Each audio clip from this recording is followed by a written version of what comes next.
구원론에 대한 그 특강을 합니다. 구원론. 구원론을 하려면은 성경은 전체가 다 이 구원에 관해서 말씀하고 있어요. 창세기부터 계속해서 구원에 관한 말씀을 하고 있습니다. 예수님께서 그 병자를 고친 것, 그것도 다 구원이라고 그래요. 성경은 그 소테리아, 수호저 헬라어를 보면은 육체의 구원을 받은 것도 병 고침 받은 것도 다 구원이다 이렇게 얘기를 합니다. 그래서 우리가 특별히 하나님의 구속사를 우리가 보려면 예수 그리스도께서 십자가 지시고 올라가신 거, 우리를 구원하신 거, 그것만 봐서는 안 되고, 우리가 그 특별히 하나님의 구속사를 설명하는 곳이 바울 서신에서, 사도 바울의 그 서신에서 특히 에베소서에서 그 유일하게 발견됩니다. 다른 데는 없습니다. 에베소서에만 그걸 말씀을 하고 있는데, 안타깝게도 이 에베소서 1장의 이 말씀을 많은 교단에서 받아들이지 않고 있어요. 그렇지만 많은 교단이 받아들이고 안 받아들이고 뭐 그런 것은 뭐 그분들 자유고, 우리는 이 말씀을 에베소서 말씀 우리는 바울 사도의 이 하나님의 그 구원 계획, 이거를 먼저 봐야 됩니다. 에베소서의 말씀을. 그래야 우리가 구원론을 가닥을 잡아나갈 수가 있습니다. 성경은 거의 대부분 그렇게 구원에 관해서 기록되어 있죠. 그러나 이제 에베소서를 보면은 인류의 구원 계획을 어느 분께서 언제 계획하셨는가, 이것을 에베소서는 이제 밝히고 있어요. 에베소서에서. 그래서 에베소서가 상당히 이 구속사를 밝히는 데 있어서 가장 중요한 첫 장, 1장이 가장 중요한 거예요. 왜냐하면 이 구원 계획은 예수 그리스도께서 계획을 하신 게 아니라고 에베소서에서는 얘기하고 있습니다. 누가 어느 분이 하셨냐? 그것은 성부 하나님이라고 되어 있는 겁니다. 1장 3절이죠. 1장 3절에 하나님 곧 우리도 예수 그리스도의 아버지께서, 그렇죠? 아버지께서 이 구원을 계속 계획하셨다. 그래서 이 언제 계획하셨느냐? 창세전에 계획하셨다라고 하는 겁니다. 창세전에. 그러니까 아버지께서 창세전에 계획하셨는데 사도 바울은 이 구원을 뭐라고 표현하냐면 하늘에 속한 모든 신령한 복을 주시려고 성부 하나님이 계획하셨다. 즉 구원은 복이라고 하는 거. 어느 복? 하늘에 속한 복이라고 하는 거. 구원은 하늘에 속한 신령한 복이라고 하는 겁니다, 여러분. 이거를 알아봅니다. 이거를 하늘에 속한 신령한 복을 주시려고 구원을 계속 계획하셨습니다. 성부 하나님께서 언제? 창세전 우주 창조하시기 전에 이 구원을 발로 걷어 차는 거예요. 지금 대한민국 교단은 다 배도함으로 말미암아 이 구원을 다 발로 걷어 찬 겁니다. 그 다음에 그리스도 안에서 택했다고 합니다.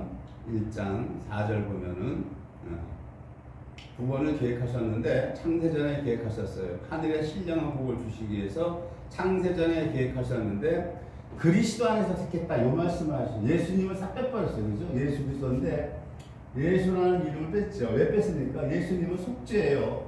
마태복음 1장 21절이죠. 아들을 낳으니 이름을 예수라 하라. 이름과 자기 백성을 저희 죄에서 구원할 자이심이라. 이렇게 되어 있죠. 그러니까 예수님의 이름은 자기 백성을 저희 죄에서 구원할 자이시기 때문에 이 예수님이라고 하는 이름 자체에 이미 반드시 십자가를 지시고 죽으셔야 하는 것이 그 이름 속에 들어가 있는 거예요. 함축되어 있는 거예요. 예수님의 이름 자체에.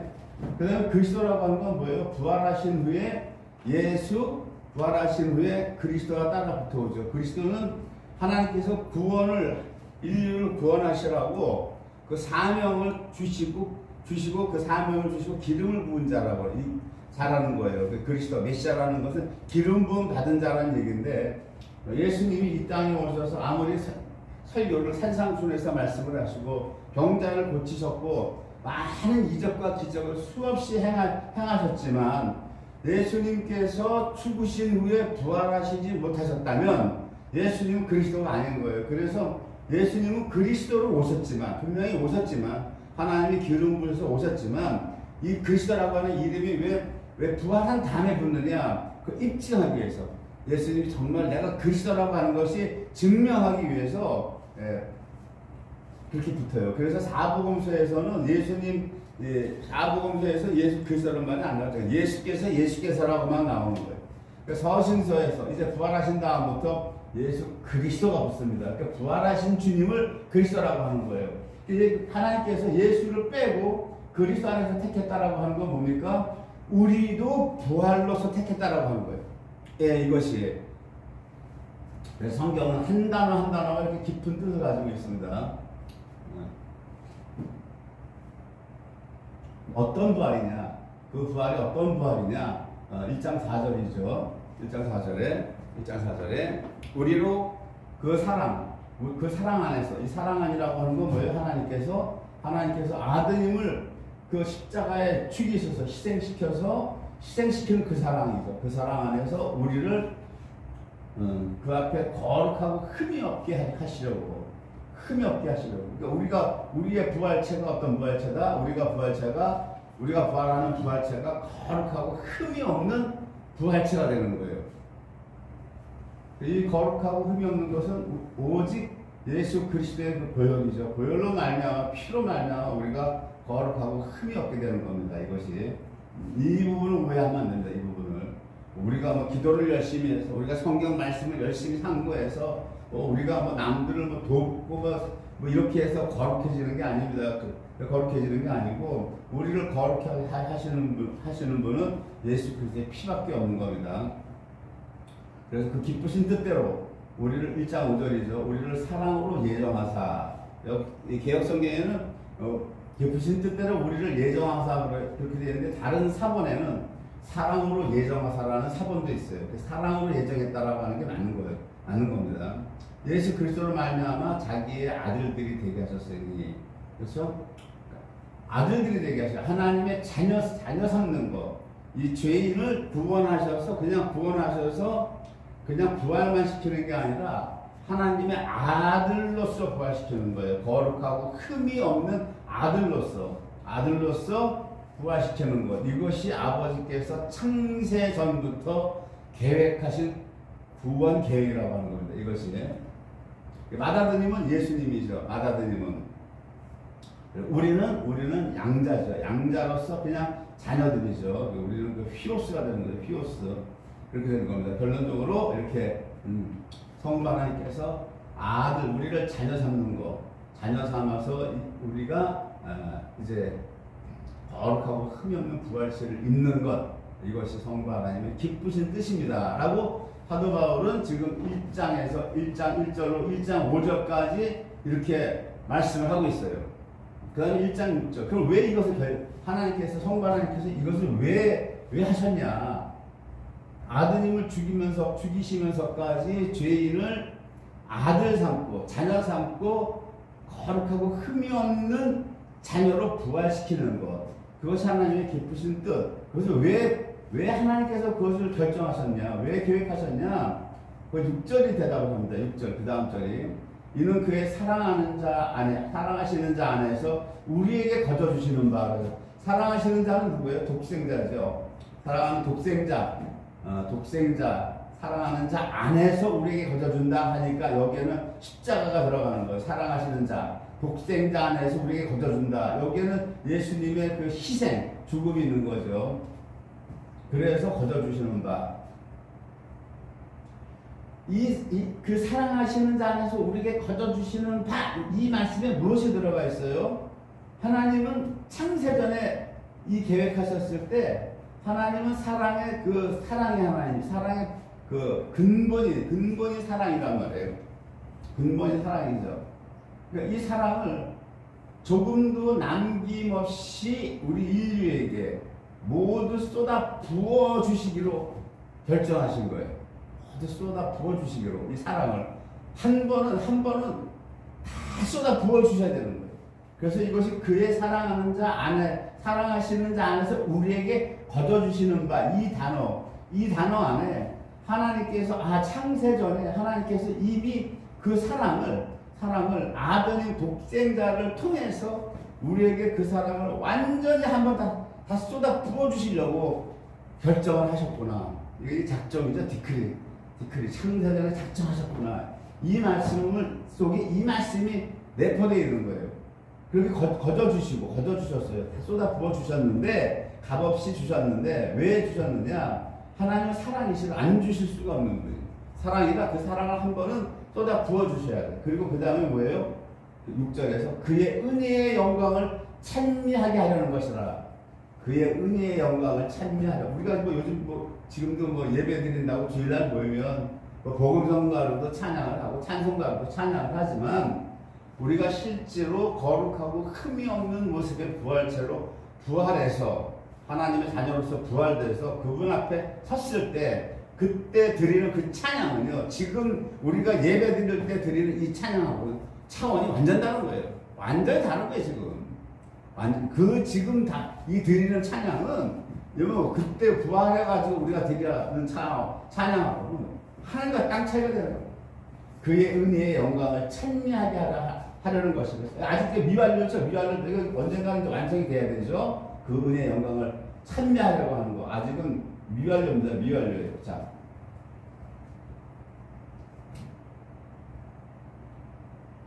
그 다음에 1장 12절 보면 하나님께서 또한 구원을 계획하신 게 있는데 이는 그리스도 안에서 전부터 바라던 우리로 그의 영광의 찬송이 되게 하려 하심이라 이렇게 되어 있죠.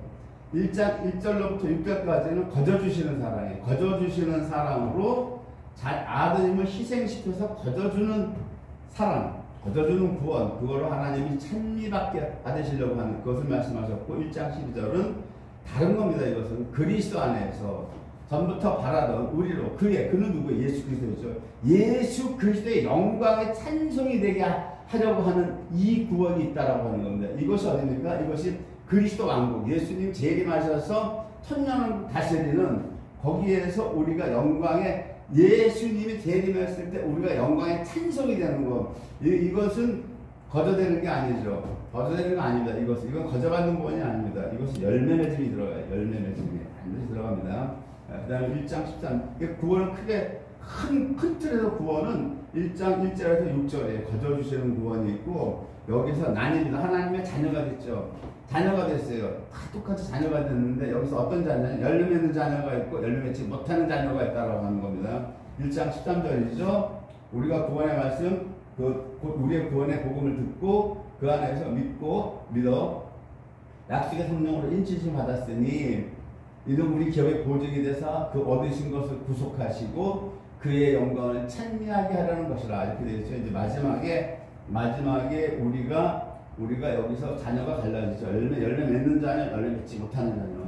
그러나 이 1장 14절 보면 어떻게 되어 있습니까? 13절 14절 보면 열매 맺지 못하는 자녀도 영광을 찬미하게 하는 그 구원의 합류가 된다라고 하는 겁니다. 1장, 에베소서 1장이 이렇게 어마어마한 구원, 하나님의 그러니까 전체 구속사의 기본 계획 골격, 우리나라 법으로 따지면 헌법 같은 거죠.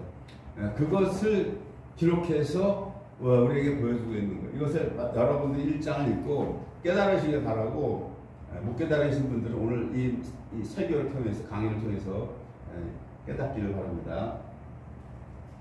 그 다음에 이제 구속사라는 거 있어요. 구속사란 무엇이냐. 구속사라는 것은 하나님이 이렇게 창세전에 계획하신 이 구속사 계획을, 구속사라고 하는 건 이 땅에서 인류의 역사 속에서 이제 풀어나가는 거예요. 완성시켜 나가는 거 이제 구속사입니다. 구속사인데 이 구속사라는 건 결국 사람을 이제 구원시키는 거예요. 구원시키는 건데 여기서 어떻게 하나님께서 구원을 시키느냐면은 사람을 지으실 때 하나님이 영과 혼과 몸으로 이렇게 세 가지로 구원을 시키셨어요. 창조를 하셨어요. 그래서 이 구원도 똑같이 영의 구원, 혼의 구원, 몸의 구원 이렇게 나눠져 있습니다. 몸의 구원이 마지막 부활입니다. 이게 부활. 고린도전서 15장이 부활장이죠. 그렇죠? 그리고 그 다음에 영의 구원, 혼의 구원은 다릅니다. 이것이 다릅니다. 이거 다 하나로 보면 안 돼요. 그래서 바울 사도께서 데살로니가전서 5장 23절에 보면 이렇게 말씀하고 있어요. 평강의 하나님이 친히 너희를 온전히 거룩하게 하시고 또 너희의 온 영이니까 뭐예요? 데살로니가 교회의 성도들 너희 전체 성도의 온 영을 얘기하는 거예요. 온 영. 그러니까 한 사람 한 사람 뭐 전체 성도들의 너희 온 영과 혼과 몸이 사도 바울은 분명히 사람을 데살로니가 교인들을 어떻게 지금 구원에 대해서 어떻게 지칭을 합니까? 너희 온 영과 혼과 몸이라고 해서 우리 주 예수 그리스도 강림하실 때 흠없이 보존되기를 원하노라 이렇게 말씀되어 있죠. 이렇게 되어 있어요. 그래서 성경에서 구원은 하나님이 에베소서는 지금 1장에서 큰 구원을 창세전에 계획을 하셨는데 이것을 이 땅에서 어떻게 성취해 나가시고 완성해 나가시는가는 바울 사도의 서신서에 쫙 드러나고 있는데 그 구원이 영의 구원, 혼의 구원, 몸의 구원이다. 그 영의 구원을 먼저 우리 봐야 됩니다. 영의 구원, 그 다음에 다음 주에 혼과 몸의 구원을 보려고 그래요. 한 번에 이거 다 못합니다. 이거 워낙 광범위한 거라 잘 정리하시기 바랍니다. 영이란 무엇이냐? 스피릿이라고 되어 있죠. 스피릿. 혼은 소울이라고 되어 있어요. 다릅니다. 분명히 다릅니다. 우리 성도들, 우리들의 참 실체가 영이에요. 영. 그러나 불행하게도 현실의 삶 속에서 우리들은 뭘로 살아가요? 혼으로 살아가는 거예요. 소울로 우리가 지성이죠. 지성, 감성, 그 다음에 뭐예요? 의지죠. 지정이라고 그러고 우리 인격이라고 하죠. 인격, 생각 이런 거죠. 이런 거로 살아가기 때문에 영을 잘 모르고 사실 목사들도 잘 인식하지 못해요. 영을 못합니다. 이거 못해요. 영을 내가 잘 안다. 천만에 봤어요. 못하는 겁니다. 이것이. 그러나 분명한 것은 지금 데살로니가전서 5장 23절 말씀처럼 데살로니가 교인들 너희 교인 모두들의 영과 혼과 몸이 우리 주 예수 그리스도 강림할 때까지 끊임없이 보존되기를 원한다고 얘기하고 있는 거예요. 그러나 영은 소울, 혼과는 분명히 별개의 것이죠. 이걸 별개의 것인데 이것을 영과 혼이 같다고 착각하면 안 돼요. 절대 착각하면 안 됩니다. 이것이. 그 영이 어디 있느냐? 영이 도대체 어디 있느냐고. 혼은 어디에 붙어 있어요? 혼은 우리가 인격이다 뭐 이러잖아요. 인격. 근데 이 혼은 어디에 있어요? 혼은 뇌하고 연결되어 있는 겁니다. 우리가 뭐 감정, 감성, 이모션, 의지. 이거 내가 인터넷을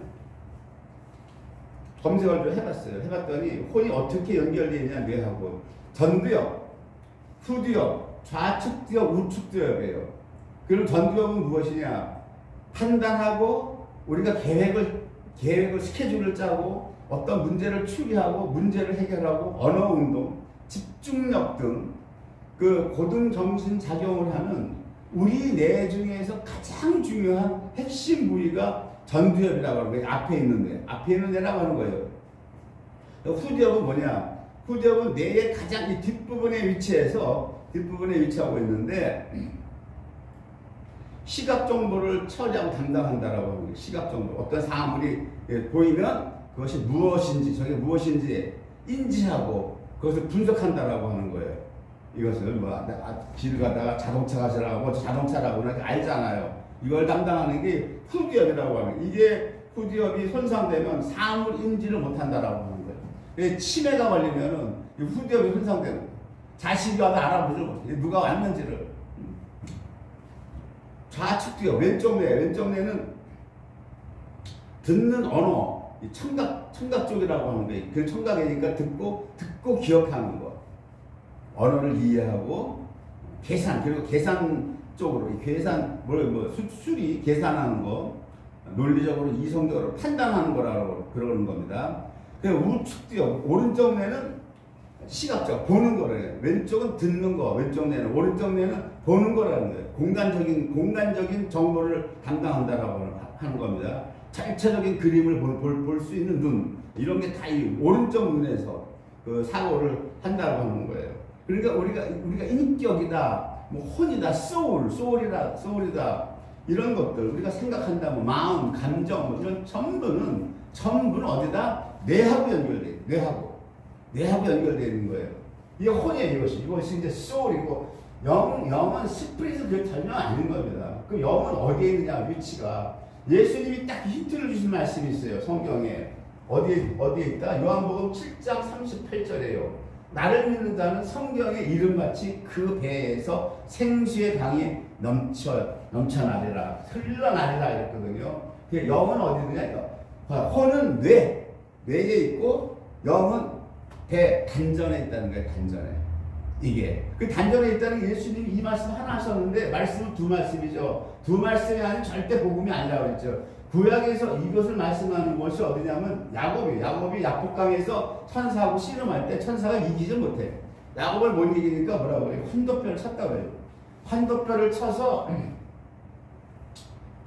쳐가지고 야곱이 평생 절았다고 해서 평생 벌뚝바리가 됐는데, 이 환도뼈라고 하는 것을 보면은 히브리어로 야레크라고 하는 단어인데, 이 야레크가 어디냐면은 엉덩이가 허벅지 위에 엉덩이와 허리가 만나는 부분에 이 부분이라고 하는데, 허벅지 윗부분, 그리고 어디 단전을 얘기하는 거예요. 여기를 얻어맞은 거예요. 여기를 얻어맞아서 이게 위골이 돼가지고 야곱이 평생 이게 죽을 때까지 절뚝발이가 됐는데, 또 이 야레크라고 하는 이 환도뼈는 히브리어를 다른 해석으로는 남성의 생식기다, 생명을 주는, 이렇게 보는 것도 있지만 어쨌든 이 단전, 여기에 영이 있다라고 합니다. 영이 여기 있는데, 제가 아는 그 평촌에 어떤 김 목사님 있는데, 여성 목사님인데 늘 갈매산 기도원 가서 하루에 8시간씩 기도하시는 분이에요. 그분도 언젠가 저한테 이런 말씀을 하시더라고요. 목사님, 내가 기도를 하는데 기쁨이 올라오는데 배에서 올라오더라는 거예요. 이게 뭐냐고 그러는 거예요. 그 얘기를 저한테 2번, 3번 하시더라고요.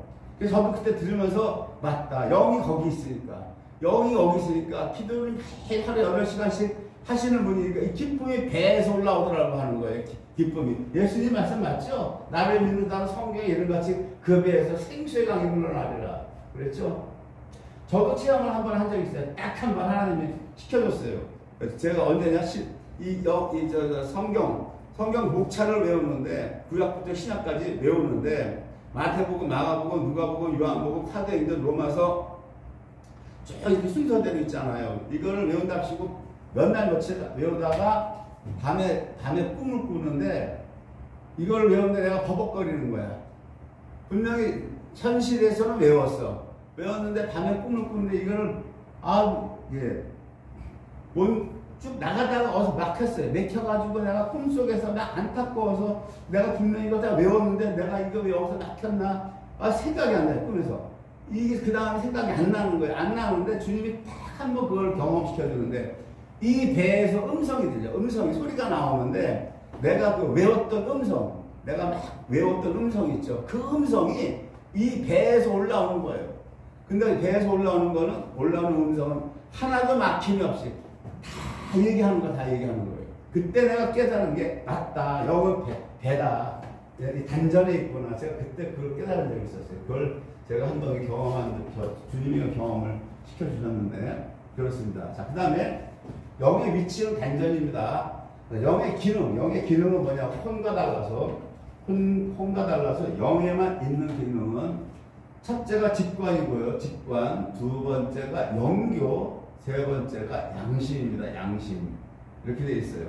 직관이라고 하는 거는 우리 이성적 판단이나 어떤 추리, 이런 거에 거치지 않고 어떤 대상을 직접 파악하는, 직접 보고 알 수 있는 거. 고린도전서에 있는 은사에서 영분별의 은사라고 그러는데, 영분별의 은사를 받으시는 분은 직관으로 모든 걸 볼 수 있는 거예요. 어떤 사람은 경험하지 않아도, 그 사람과 대화 나누지 않아도, 일면식도 없는데, 오늘 처음 만나본 사람인데, 바로 알아. 그 사람 전체를 그냥 뭐라 그래요? MRI라고 그래요? 스캔이라고 하는 거예요. 예? 그러니까 다 훤히 다 뚫어보는 거예요. 이게 영의 기능이란 말이에요. 영교라고 하는 교통교제죠. 예수님이 직접 말씀하셨어요. 아버지께 참으로, 요한복음 4장 23절, 아버지께 참으로 예배하는 자들은 신령과 진정으로 예배할 때가 오나니, 사마리아 여인 같다는 말이죠. 곧 이때라 아버지께서 이렇게 자기 예배하는 자들을 찾으시느니라. 하나님은 영이시니 예배하는 자가 신령과 진정으로 예배할지니라. 요한복음 4장 24절이죠. 구약시대 때까지는 하나님과 영으로 예배를 못 드리는 거예요. 영이 살아나지 못했기 때문에. 예수님이 십자가에서 완성돼서 우리의 영이 살아났기 때문에 이제 영교 예배를 드릴 수 있다. 이거 이렇게 되는 거죠. 그 다음에 구약에서 이제 하나님의 구원 계획을 아까 에베소서에서 큰 그림에서 성부 하나님의 계획을 받죠. 계획을 받고 구약에서 하나님께서 내가 이 계획한 것 창세전에 계획한 이 구원 계획을 이 땅에서 내가 어떻게 사람들에게 적용시킬 것인가 그것을 주님께서 구약에 어느 분에게 말씀하셨냐면 에스겔 선지자에게 말씀하십니다. 에스겔 36장. 이 에스겔 36장 절대 놓치면 안 돼요, 여러분들. 36장. 이것과 신약의 말씀 두 말씀을 같이 봐야 구속자와 구원론을 우리가 알 수가 있는 거예요. 에베소서 36장 24절, 25절에는 첫째, 우리의 죄를 속해주는 것이 나오죠. 그 구약은 그렇게까지 표현할 수가 없어요. 지금 아직 주인이 안 오셨기 때문에, 메시아가 안 오셨기 때문에, 맑은 물, 예수 그리스도의 피를 지금 맑은 물이라고 지금 표현하고 있어요. 맑은 물을 너에게 뿌려서 너희를 정결케 하시겠다. 어떻게 정결케 하시느냐? 두 가지를 말씀하세요. 첫째, 너희 모든 더러운 것에서 정결하게 하시겠다. 두 번째, 너희의 모든 우상 섬김에서 너희를 정결하게 하시겠다. 이렇게 말씀하시죠. 하나님께서 이제 이 구속사, 구원의 방침, 어떤 방법을 하실 것이냐? 또 새 영을 너희 속에 두시겠다. 새 영. 그리고 새 마음을 너에게 주겠다. 너의 육신에서 굳은 마음을 취하고 부드러운 마음을 주시겠다. 이렇게 말씀하셨어요. 요 말씀이 주님이 십자가를 지시고 난 다음에 이거 지금 구약의 에스겔 선지자에게 말하는 약속이죠. 지금 내가 이렇게 하겠다라고 하는 거고 신약은 이루어진 거잖아요. 주님의 십자가가 힘으로 말미암아. 그래서 에베소서 2장 1절에 너희의 허물과 죄로 죽었던 너희를 살리셨도다 이러죠. 살리셨도다. 어떻게 살리셨느냐? 예수님이 새 영을 우리 속에 주셨다. 새 영을 우리 속에 두고 새 마음을 우리에게 주셨다라고 하는 거예요. 이 말씀은 선악과 사건으로 우리의 영혼이 죽어 있었다라고 하나님과 교통교제도 관계도 끊어져 있었고 영혼이 죽어 있었는데 예수님께서 십자가 지심으로 말미암아 우리의 죄로 죽었던 우리를 살리셨도다. 어떻게 살리셨느냐? 새 영을 우리 속에 너희 속에 두고 새 마음을 너에게 주는 이것이 성취되는 거예요. 이 마음이 예레미야 17장 9절 만물보다 심히 거짓되고 심히 부패한 것이 사람의 마음이라 누가 능히 이를 알려가는 이렇게 되어 있거든요. 우리 마음이 뭐 어쩌다 저쩌다 하는데 만물보다 거짓되고 부패한 거라고 되어 있어요. 만물보다 거짓되고 부패한 거라 주님께서 어떻게 무슨 말씀을 하세요? 새 마음을 주시겠다. 새 마음을 지금 우리 부패된 마음을 어떻게 보면 고치는 게 아니라 마음 자체를 새로운 마음을 주시겠다라고 하는 거예요. 우리 영이 죄로 죽은 영을 새 영을 주시겠다라고. 그 다음에 27절입니다. 27절. 이 새 영 주시고 새 마음 주시고 이것만 가지고 안 돼. 우리를 보혈로 속죄 깨끗게 하시고 정결케 하시고 새 영을 주시고 새 마음 주시고 그 다음에 네 번째가 뭐냐? 내 신, 주님의 신이죠. 성령을 너희 속에 두겠다. 너희 속에 두어서 너희로 내 율례라고 하는 건 하나님 사람, 이웃 사람이죠. 율례를 행하게 하리니 너희가 내 규례를 지켜 행하시라. 내가 너희 열조에서 준 땅에 너희가 거하여 내 백성이 되고 나는 너희 하나님이 되리라. 우리가 율례를 지킬 때 하나님의 백성이 되고 너희가 내가 준 땅에 거한다라고 하는데 예수님의 율례를 못 지키면 하나님 사랑, 이웃 사랑을 못하면 예수님이 준 땅, 이 가나안 땅 예루살렘이죠. 여기 못 들어가요. 이래서 휴거 때 남겨지는 거란 말이에요. 여러분. 구약의 이 에스겔 선지자에게 말씀하신 언약이 있기 때문에 이거는 걸 잘 봐야 돼요. 휴거 때 왜 못 올라가느냐 이런 걸 볼 줄 알아야 되는데 우리가 영의 구원을 받았다 할지라도 우리가 이 부분을 놓치면 안 됩니다. 그 다음에 예수님 하나님께서 하나님의 신 성령 성신을 우리 속에 둔다라고 하는 것이 내주하는 것이죠. 이것을 여러 가지로 표현할 수가 있는데 내주하시는 성령이시고 다른 말로 표현하면 예수 그리스도와 우리의 연합 사건이 연합된 거예요. 연합. 하나님의 생명을 받은 거예요. 성령님이 들어왔다라고 하는 것은 하나님의 생명을 받은 거예요. 생명. 하나님의 생명이 성령이라고 말씀하시죠. 성령은 하나님의 생명이시다. 생명을 받은 겁니다. 이것을 하나님의 생명을 받는 것을 요한복음 3장에서 예수님이 사람이 물과 성령으로 거듭나라, 이렇게 거듭나라. 다시 태어나라 그러죠. 어떻게 사람이 태어날 수 있어요? 하나님의 생명을 받아야 다시 태어나는 거예요. 생명을 받는 게 태어나는 거, 거듭남. 이것을 거듭남이라고 하는 것이라고 얘기하는 겁니다. 하나님의 생명을 받은 것이다. 그래서 네 번째, 이것은 인침이라고 하는 겁니다. 이것이. 영과 혼은 이렇게 돼요. 영도 생각을 하고 기억을 다 해요. 영도 기쁘고 슬프면 울고 웃고 감정 있고 사랑하고 그 기능이 다 있어요. 영이. 근데 혼하고 어떤 차이가 있어요? 혼이 아날로그라고 하면 영은 디지털이고요. 만약에 혼이 디지털이라고 하면 영은 양자역학이에요. 차원이 그러니까 쫓아오지 못합니다. 우리 혼은 기억력이 한계가 있어서 버벅거리는데 영은 한번 딱 기억한 거는요 절대 잊어버리지가 않아요. 내가 이거를 적는데 내 안에 계신 성령님이 뭐라고 이 안에서 말씀을 하시냐면 너희 최고의 반도체로 만든 AI가 너희 영을 못 쫓아온다는 거예요. 언제 우리가 부활되면 알아요 이 사실을.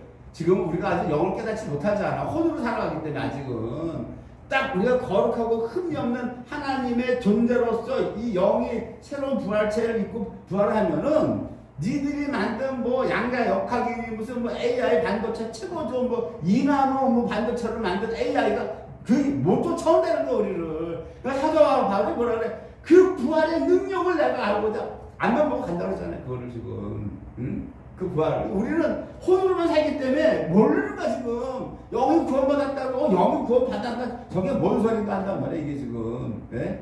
이게 구원은 감춰져 있는 거에 히든 감춰져 있다고. 말씀에 이렇게 있는데 누가 풀어주냐고 이걸 누가 풀어주냐고요. 자, 그 다음에 이제 신약성경에서 영이 구원받은 것에 대한 확실한 말씀들. 이게 바로 구원의 확신이에요. 구원의 확신. 영은 구원받았다. 너희가 구원받았다라고 하는 거고. 혼은 뭐예요? 앞으로 구원을 현재 이 땅에서 구원을 이뤄나가라 이겁니다. 몸은 미래에 주님 재림할 때 부활을 할 것이다 이거예요. 구원을 얻을 것이다. 구원은 다르죠. 영의 구원을 이미 받았다. 혼은 구원을 이뤄나가라. 죄과 깔림을 이뤄나가라. 몸은 부활을 얻을 것이다. 이렇게 되어 있단 말이에요. 구원을 얻을 것이다. 자, 영이 구원받은 것에 대한 첫 번째 신학적 정의죠. 신학적 정의는 의롭지 못한 죄인이 회개하고 예수 그리스도를 믿을 때에 의롭다고 하시는 성부 하나님의 법정적 선언이다. 법정적 선언이다. 그런 겁니다. 의롭지 못한 죄인이 우리는 왜 의롭지 못해요? 우리 율법을 지키지 못해요. 율법을 못 지키는 거는 전부 의롭지 못하다라고 하는 겁니다. 율법의 의를 이루지 못해요. 우리가 율법 하나님 사랑 이웃 사랑을 도저히 이룰 수 없는 불가능한 존재들. 그러니까 죄인이에요. 의롭지 못한 죄인. 이것을 예수 그리스도를 믿을 때 의롭다고 하는 거예요. 의롭다고 하신다. 성부 하나님의 법정적 선언이라고 하는 거예요. 시제 언제 우리가 구원받느냐? 믿을 때 즉시로 받는 거예요. 믿을 때 그 자리에서 바로 받는 거예요. 바로 받는 구원입니다. 신자에게는 이미 얻은 구원이고 이미 과거 시대에 우리가 믿는 신자에게는 이 구원은 이미 과거의 시대입니다. 과거의 시대. 자, 로마서 5장 18절을 봅니다. 이 성경 말씀. 뭐 신학자들이 한 말 그거 다 필요 없어요. 말씀으로 가는 거예요. 말씀으로. 오직 하나님의 말씀, 주님의 말씀이 예수님이 내 말이고 영이요 생명이라 그랬거든요. 뭐 누가 이랬다 하더라 저랬다 그거 다 필요 없는 거예요. 사도 바울이 말씀한 5장 18절 로마서 그러듯 한 범죄로 많은 사람이 정죄에 이른 것 같이 의의 한 행동으로 말미암아. 의의 한 행동은 뭐예요? 예수님이 십자가에 달려 돌아가신 죽으신 그것이 의의 한 행동으로 말미암아 의롭다 하심을 받아 생명에 이르렀느냐 그랬어요. 생명에 우리 영이 생명에 이르렀다라고 하는 거예요. 빌립보서 3장 9절 내가 가진 의는 율법에서 난 의가 아니요 오직 그리스도를 믿음으로 말미암은 것이니 하나님께로서 난 의라. 그리스도를 믿음으로 하나님이 우리에게 의를 줬다는 이 말씀이 뭡니까? 그리스도께서 율법을 완성하셨어요. 그렇죠? 십자가의 죽으심으로 율법을 완성하셨다고요. 하나님 사랑, 이웃 사랑, 예수님이 최종 마지막에 뭘로 하세요? 뭘로? 십자가의 죽으심으로 하나님 사랑, 이웃 사랑, 그 율법을 완성하시죠. 즉 마태복음 5장 17절에 내가 율법과 선지자를 폐하러 온 것이 아니요 완전케 하러 오셨다. 완전케 하러 오셨다고 말씀하신 그 예수님이 그것을 십자가에서 완성하셨다고요. 완성하셨는데 그 완성하신 그 의를 예수님이 완성한 의에 그 아무도 완성할 수 없어. 그 의를 예수님만이 완성할 수 있어요. 그 의, 예수님이 십자가에서 완성한 그 사랑의 의, 율법을 완성한 의를 그걸 우리에게 입혀주셨다. 그것을 우리 율법을 지킬 수 없는 존재인데 그걸 지켜주셨다라고. 그게 뭐예요? 십자가의 피예요. 예수 그리스도 십자가의 피가 우리의 의가 되는 거예요. 그 피가 율법을 완성한 거니까 예수님의 피가 죽음으로써. 그래서 찬송가 이 찬송가 있죠. 나의 의는 이것뿐 예수의 피밖에 없네. 그죠? 나의 의는 이것뿐 예수의 피밖에 없네. 바로 예수를 믿음으로 말미암아 그 의를 우리에게 전가시켜줬다고 하는 것은 피 생명을 우리에게 주셨다. 피 생명. 그 피 생명은 무엇이냐? 성령이라는 얘기예요. 성령께서 우리에게 딱 들어오심으로 말미암아 우리가 의로운 존재가 된 거예요. 의로운 존재가. 우리 율법 지키면 능력이고 도저히 안 되는데 바로 그겁니다. 그 다음에 에베소 2장 8절 봅니다. 영의 구원입니다. 영이 구원받았다는 확실한 증거들입니다. 혼이 아니라 혼과 몸은 다음 주합니다. 너희가 그 은혜를 인하여 에베소 2장 8절 믿음으로 말미암아 구원을 얻었나니 이거죠. 그 은혜가 뭐예요? 그 은혜가 믿음으로 말미암아 구원을 얻었다는 거. 지금 예수 그리스도를 말미암아 의를 받았잖아. 의를 받은 거. 이것이 은혜잖아요. 지금 우리가 지금 우리 힘으로 할 수 없는 건데 그 은혜를 인하여 믿음으로 말미암아 구원을 얻었나니 의를 주님으로부터 죄를 속죄함 받고 의를 받지 못하면 구원이라는 건 없는 거예요. 구원이라는 건 아예 있을 수가 없어요. 그러니까 지금 아까 여기서 지금 죄를 속함 받고 의롭다 하심을 받고 이것이 의롭다 하심을 받고 이것이 구원의 조건인데 의롭다 하심은 뭐예요? 성령이 들어오는 거죠. 성령이 들어오시는 거예요. 그래서 피니까 피 속에 생명이 있고 그 생명은 그 성령이시죠. 성령입니다. 그래서 너희가 구원을 얻었나니 에베소 2장 8절 그 은혜를 인하여 믿음으로 말미암아 구원을 얻었나니 이것이 너희에게서 난 것이 아니요 하나님의 선물이라고 그랬죠. 하나님의 선물이 아니라 선물이라 행위에서 난 것이 아닌 우리가 행위가 안 들어가죠. 이는 누구든지 자랑치 못하게 합니다.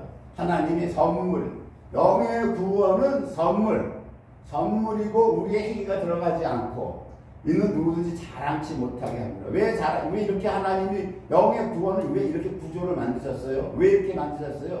그래야 에베소서 아까 1장 6절 큰 틀에서 이는 그의 은혜의 영광을 찬미하게 하기 위해서 은혜의 영광을 찬미하게 하기 위해서 선물이고 거둬주는 것이고 우리의 행위가 조금도 안 들어가는 거예요. 영의 구원은 혼의 구원은 반대로 뒤집어집니다. 혼의 구원은 이거 잘 분별하셔야 돼요. 이게 지금 교단에서 잘못 가르쳐서 그러는데 교단에서 행위가 안 들어가야 된다 그러는데 그렇지 않습니다. 영의 구원에서 그렇다는 거예요. 영의 구원에서는 영의 구원받는 건 전혀 행위가 요만큼도 들어가면 안 되는 거예요. 이것은. 왜? 그래야 우리가 성부 하나님의 그 은혜의 영광을 참여하게끔 그래서 아들님을 십자가에 희생시켜서 죽이시는 거란 말이에요. 자, 사도행전 2장 38절 봅니다. 베드로가 가로되 너희가 회개하여 각각 예수 그리스도 이름으로 세례를 받고 죄사함 얻으라. 예수의 이름으로 세례 받고 제사함 얻으라. 그러니까 회개하고 세례 받으면 예수 제사함 받는 거예요. 그러면 성령을 선물로 받으리니 이것이 영의 구원이에요. 영의 구원. 성령을 선물로 받았다. 선물로 받은 것이 무엇입니까? 이것이 의롭게 되는 거고 거듭남. 하나님의 생명을 받았기 때문에 거듭남의 구원을 얘기하는 거예요. 베드로 사도는 아주 간단하게 말하고 있는데 이 베드로 사도의 이 간단한 말 속에 지금 다 이게 다 함축되어 있는 거예요. 내주하는 성령은 또한 무슨 성령이에요? 인침의 성령이죠. 인침은 도장을 찍었다라고 하는 거예요. 히브리어로 알라본 보증한다. 개런티한다. 무엇을 보증한다는 거예요? 너는 내 소유고 내 자녀다. 내 소유 내 자녀고 너의 부활을 내가 보증한다라고 하는 거예요. 어떻게 네가 개차반으로 살아도 네가 열매를 못 맺고 살아도 내가 부활을 시킨다. 그것을 인침. 그래서 이 인침, 에베소서 4장 30절 봅니다. 하나님의 성령을 근심하게 하지 말라. 그 안에서 너희가 구속의 날까지, 구속의 날은 몸의 부활이죠. 사도 바울은 지금 몸의 부활의 날까지 성령이 인침을 받았다라고 하는 거예요. 인침의 성령. 그것은 뭐예요? 내가 너를 부활시킨다라고 하는 거예요. 그것을 인쳤다, 도장 찍었다. 내가 내 소유다, 개런티한다, 보증한다라고 하는 거예요.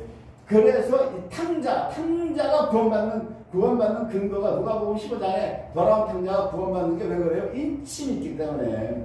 구원의 절대 조건이 무엇이다? 속죄와 내주하시는 성령의 인침이에요. 이것이 구원의 절대 조건이에요. 그러니까 모든 게 다 피입니다. 피. 예수 그리스도 십자가의 피로 말미암아 제 속죄가 받고 피로 말미암아 피생명의 실체가 뭐예요? 피생명의 실체. 레위기 17장 11절. 피의 생명이 있다 그랬죠? 피의 생명의 실체가 뭐예요? 성령의 성령이 들어옴으로 인해서 영은 구원받은 거예요. 이미 받은 과거의 구원이다. 이게 왔다 갔다 안 한다는 이것이. 절대 왔다 갔다 안 한다는 겁니다. 그래서 지금 디모데후서 2장 19절 아주 확실한 말씀이 또 있어요. 그러나 하나님의 견고한 터는 섰으니 인침이 있어 일렀을 때 인침 성령께서 딱 인치시고 인침이 뭐라 말씀하시느냐 주께서 자기 백성을 아신다 하면 또 주의 이름을 부르는 자마다 불의에서 떠날지어다. 자, 디모데후서 2장 6절 봅니다. 그가 예수님을 얘기하시는 거예요. 예수님이 모든 사람을 위하여 자기를 속전으로 주셨으니 기약이 이르면 증가할 것이라. 이거 무슨 말씀이에요? 복음 모르는 사람들 부지기수라고 하는 거예요. 요즘 교회에서 십자가 잘 안 전해요. 그러니까 기약이 이르면 증거하신다. 언제? 최후의 심판 때에서 쭉정이들 영은 구원받았어요. 영은 구원받았으면 혼이 구원을 못 받았을 때 첫째 부활에 못 들어가거든요. 그때 주님이 증거하신다라고 하는 거예요. 기약이 이르면 증거할 것이라. 그때 쭉정이들이 다 죽는 줄 알았다가 이 말씀 주님이 증거를 듣고 거기서 엎드러지는 거예요. 거기서 엎드러지는 거예요. 여러분들 복음 안다고 해도 구원해서 모르는 거예요. 제대로 지금 자녀됨의 권세. 요한복음 1장 12절이죠. 영접하는 자 곧 그 이름을 믿는 자들에게는 하나님의 자녀가 되는 권세를 주셨다. 그렇죠? 권세를 주셨다. 하나님의 최종적 권세는 뭐예요? 자녀의 최종적 권세는 부활입니다. 부활이에요.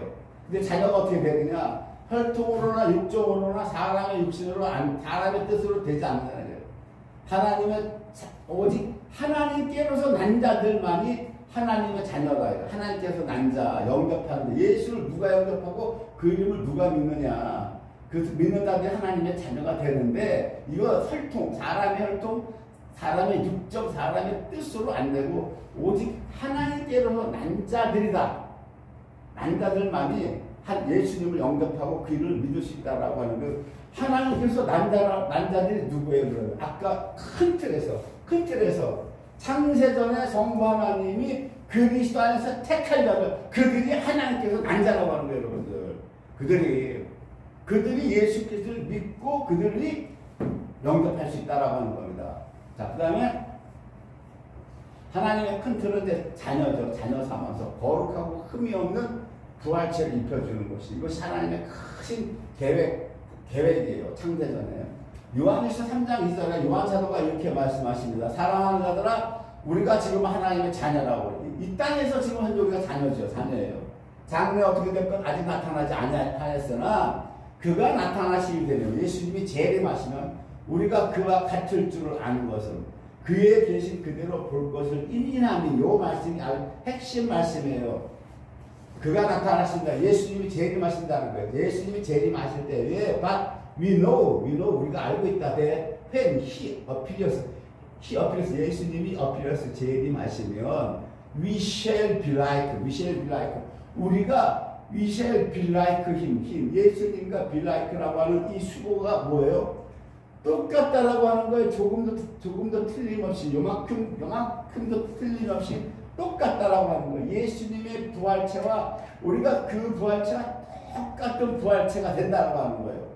그에 계신 그대로 볼 것은 이나니. 그렇게 우리가 예수님의 부활하신 그 부활체와 똑같은 부활체를 입었을 때에 as he is, 있는 그대로의 그 예수님을 우리가 본다라고 하는 거예요. 그러니까 예수님의 부활체를 똑같이 입어서 부활하는 것이 아까 아버지의 큰 틀에서 우리가 어떤 자녀다? 거룩하고 흠이 없는 자녀로 부활하는 것이 어떤 부활이냐? 그 형태가 도대체 거룩하고 흠이 없는, 이거를 잘못 알고 설교를 하면 여러분 이 땅에서 뭐 거룩하게 사십시오, 흠이 없게 사십시오, 헛소리 한다고 헛소리해.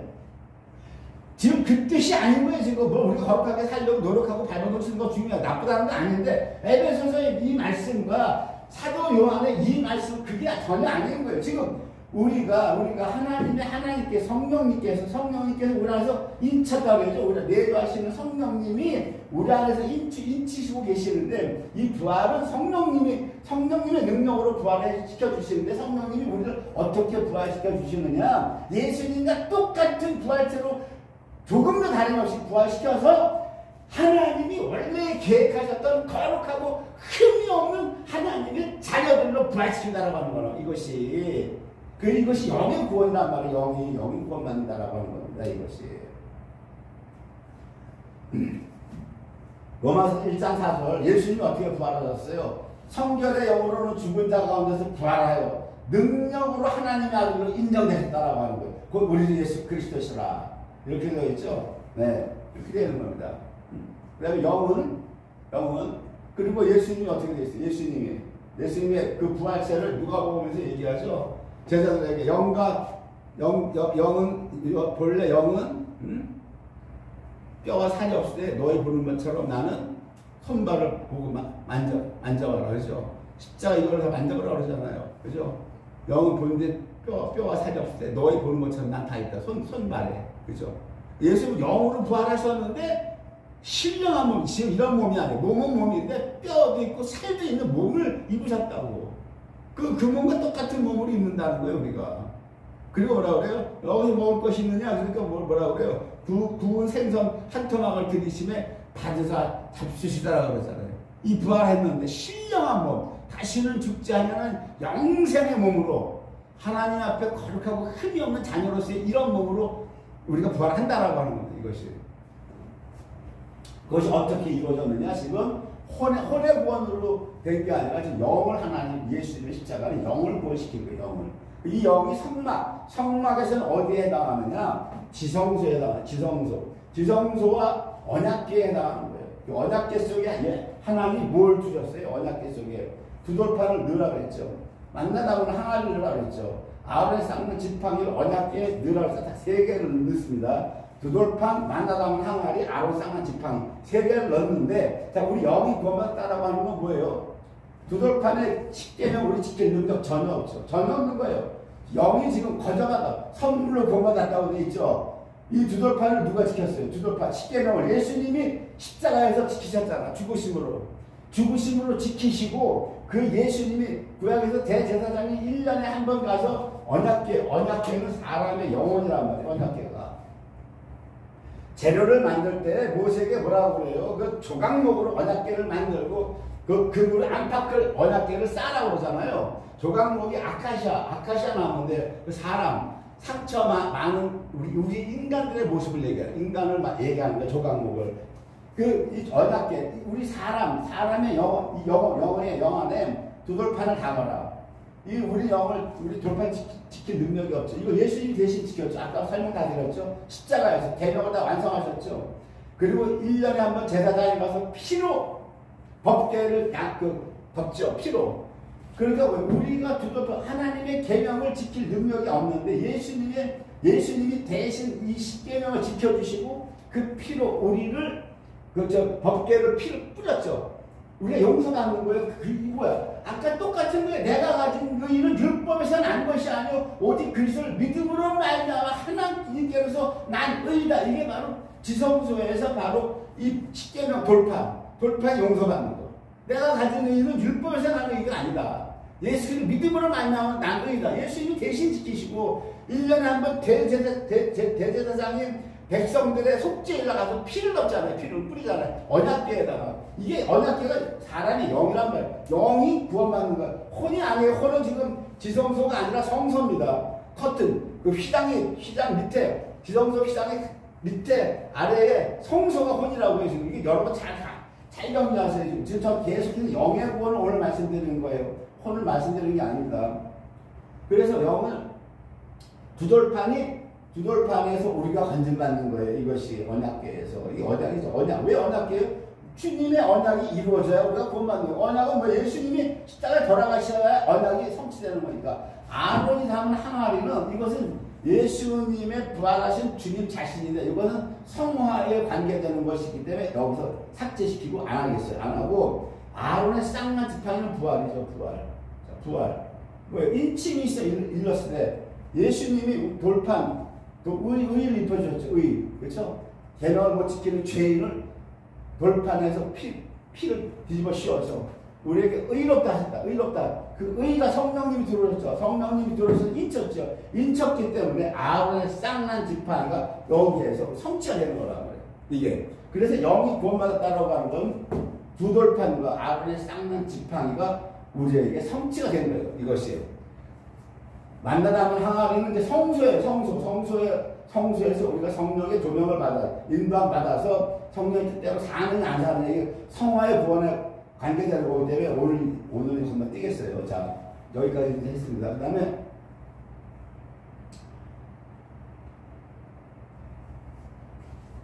그 다음에 이제 이 영의 구원은 우리가 뭐 성령의 열매가 있고 없고 이런 거 전혀 관계없이 영이 구원받는 거예요. 영이 구원. 지금 예수님을 믿을 때 어떤 여기서 계속해서 행위로 받는 게 아니라고 되어 있죠. 행위로 받은 게 아니라 하나님의 선물이라고 되어 있죠. 그러니까 행위가 아니니까 우리가 열매가 있고 없고 전혀 관계없는 거예요. 영이 받은 구원은 전혀 관계없는 겁니다. 이미 받은 구원이에요. 이미 받은 구원, 과거에 받았고 완료됐어요. 영이 구원받았다. 성령께 들어와서 인치고 계시다라고 하는 겁니다. 로마서 8장 1절 2절. 영은 죄로부터 해방받은 거예요. 죄라고 하는 거, 씨를 얘기하는 겁니다. 사도 바울이 로마서 10장에서 계속 고백을 합니다. 내가 죄를 이기지 못한다. 그걸 내가 깊이 깨달은 게 내 안에 악이 함께 있고 죄가 함께 있다. 뱀 새끼가 있다고 하는 거예요. 창세기에서 뱀 보고 사람 속에 들어가 흙파먹고 살라. 흙이 사람이거든요. 선악과 먹은 다음에 뱀이 우리 속에 들어왔는데 어디 들어와 있냐? 몸 속에 들어와 있고 혼 속에 들어와 있고 영 속에 들어와 있는 거예요. 뱀이 귀신들이 들어와 있다고 하는 겁니다. 어디를 해방시켜 주셨느냐?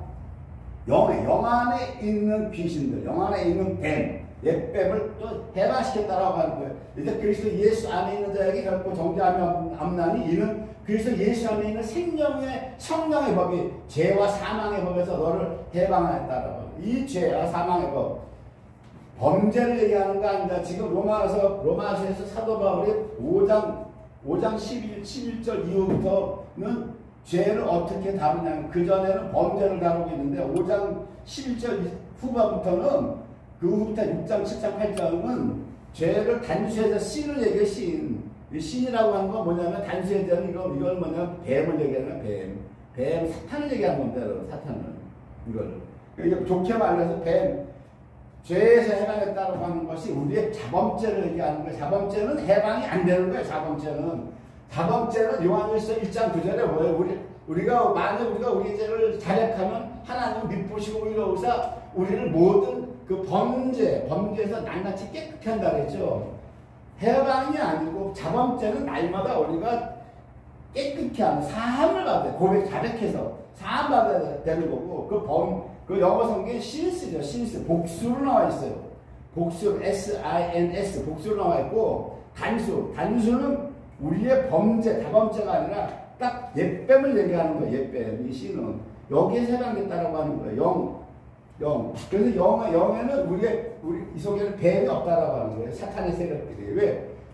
우리 영 안에 성령님이 들어와 계시고 예수님의 영이 좌정하고 계시는데 어떻게 그리스도와 벨리알이 함께 있을 수 있냐? 우리 영 안에 말도 안 되는 무슨 말도 안 되는 거죠. 그래서 이 영에는 사도 바울이 그걸 깨달은 거란 말이에요. 사도 바울이 로마서 10장에서 뭐라고 그래요?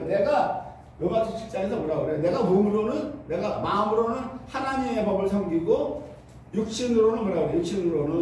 육신으로는 죄를 섬긴다고 그러죠. 로마서 7장에서 그 얘기를 합니다. 그러면서 내 자신 마음으로는 하나님의 법을, 육신으로는 죄의 법을 섬긴다고 그래요. 그렇죠?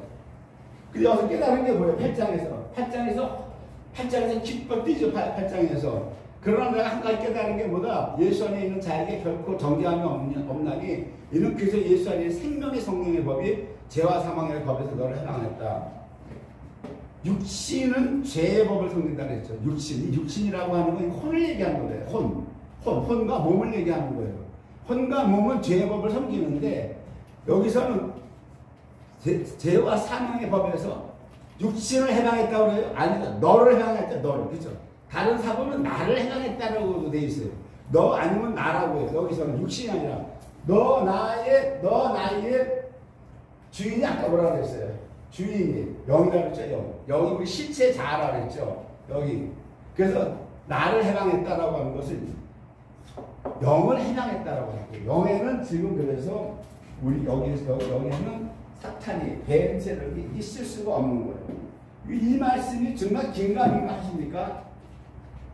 이것을 말씀하신 예수님이 직접 말씀하셨어요.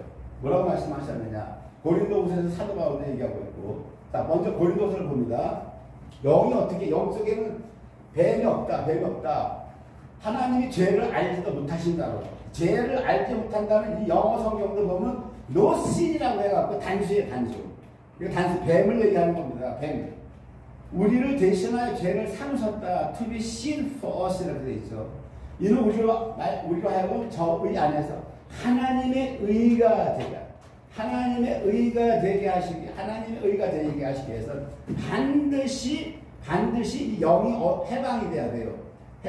뱀으로부터 해방돼야 된다는 거예요. 이것을 요한복음 3장 14절에 이렇게 말씀해요. 예수님이 모세가 그 신명기에서 그 광야에서 하나님이 그 노뱀을 만들어 달죠. 장대에서 달죠. 모세가 광야에서 뱀을 든 것 같이 나도 들려야 한다. 이랬죠. 요한복음 3장 14절에 이 말씀은 무슨 말씀이냐? 이 말씀은 우리의 범죄를 예수님의 피를 용서하는 게 아니라 죄를 알지도 못하신 자로 우리를 대신하여 죄를 삼으셨다는 것은 뱀이 물 속에 들어와 있죠. 영에게도 들어와 있었다. 혼에게도 잡혀 있었다. 몸에도 들어와 있는데 영에 들어와 있는 이 뱀들을 전부 다 어떻게 했다? 예수님께 전가시켰다라고 하는 거예요. 뒤집어 씌웠다라고 하는 거예요. 고린도후서 5장 21절 이 말씀이.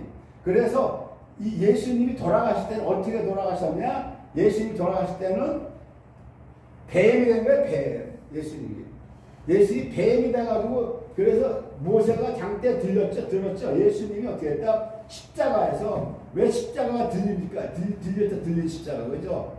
들린 십자가. 이거 뭐예요? 이것이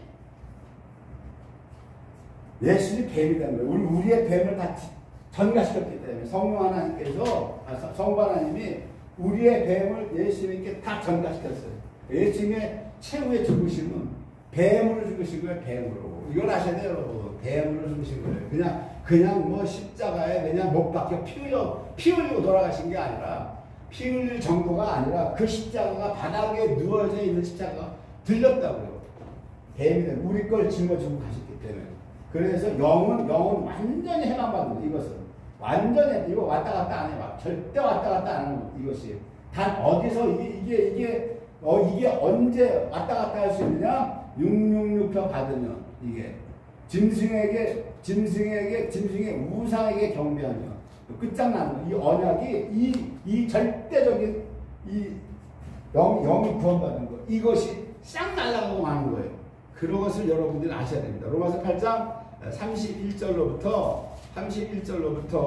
39절까지는 이 영이 구원받은 거에 대해서 사도 바울이 아주 확신을 가지고 말씀을 하고 있어요. 확신을 가지고 그런 이 일에 대하여 우리가 영을 구원받아 우리가 무슨 말 하리요? 만약 하나님이 우리를 위하시면 누가 우리를 대적하리요? 자기 아들을 아끼지 아니하시고 모든 사람을 위하여 내어주신 이가 어찌 그 아들과 함께 모든 것을 우리에게 은사로 주지 아니하겠느냐? 누가 너희 하나님의 택하신 자들을 송사하리요? 의롭다 하신 이는 하나님이시니 누가 정죄하리요? 계속 말씀하시고 계시죠. 39절까지 여러분도 한번 직접 읽어보시기 바라고요. 오늘은 하나님의 구원의 창세전에 계획하심과 그 계획을 이 땅 위에서 어떻게 아드님을 죽이셔서 우리를 어떻게 구원하시는가 해서 영과 혼과 몸인데 오늘은 영을 어떻게 구원하셨는가 이거에 대해서 오늘 말씀을 드렸습니다.